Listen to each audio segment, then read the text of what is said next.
হাজার ব্যথা বেদনার পরে ফিরে আসনি তুমি আপন ঘরে।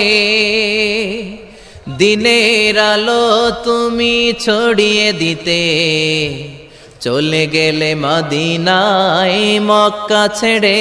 হে রাসূল তোমাকে ভুলি আমি কেমন করে। হে রাসূল তোমাকে ভুলি আমি কেমন করে।